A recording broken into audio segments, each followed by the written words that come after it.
तो अरुण शौरी बातचीत कर रहे थे। खास बातचीत में उन्होंने नरेंद्र मोदी के उस सूट का भी जिक्र किया जिसको लेकर विपक्ष ने करारा एक तरह से हमला किया था, जिसमें नरेंद्र मोदी का नाम लिखा हुआ था। और जब बराक ओबामा भारत दौरे पर आए थे तो नरेंद्र मोदी ने उस सूट को पहना था।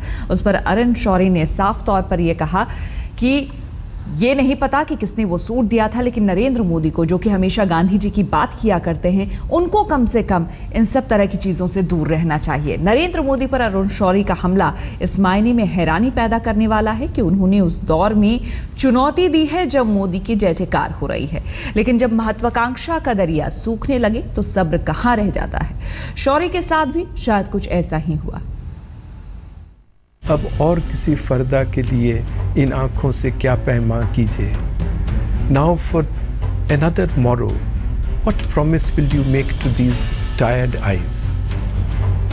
बीजेपी में नरेंद्र मोदी के वर्चस्व के खिलाफ ये पहली आवाज है। मोदी से मंत्रमुग्धता के इस दौर में अरुण शौरी ने चंद संगीन सवाल उछाले हैं। सवाल नरेंद्र भाई मोदी की नीति पर भी है, तो कामकाज के तरीकों पर भी, उनके सियासी दर्शन पर भी, तो उनकी राजनीतिक महत्वाकांक्षा पर भी।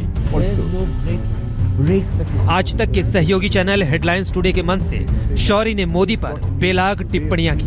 शब्दों का उनका चयन विपक्ष के हमलों को भी मात दे रहा था। हमले में संजीदगी जरूर थी, लेकिन इसके पीछे की तलखी किसी से छिपी नहीं रही। ये वही शौरी है जिन्हें कभी मोदी में भारत के भावी प्रधानमंत्री का अक्ष दिखता था।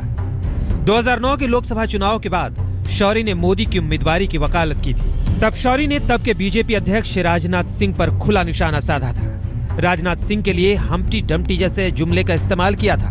2014 में मोदी की उम्मीदवारी तय होने के बाद भी शौरी खुलकर समर्थन में थे।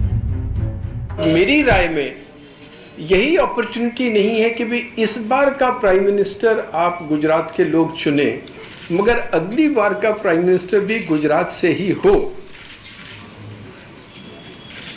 वो भी अपॉर्चुनिटी अब है।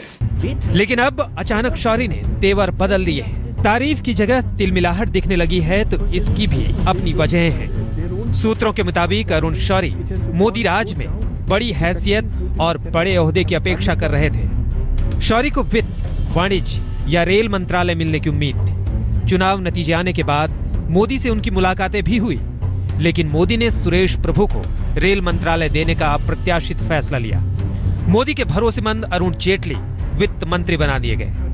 इन सब के बीच वेटिंग रूम में बैठे अरुण शौरी कैबिनेट की सीट कंफर्म होने का इंतजार करते रह गए।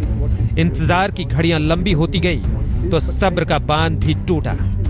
शौरी के शोले उसी बेसब्री का सबूत है। आज तक ब्यूरो।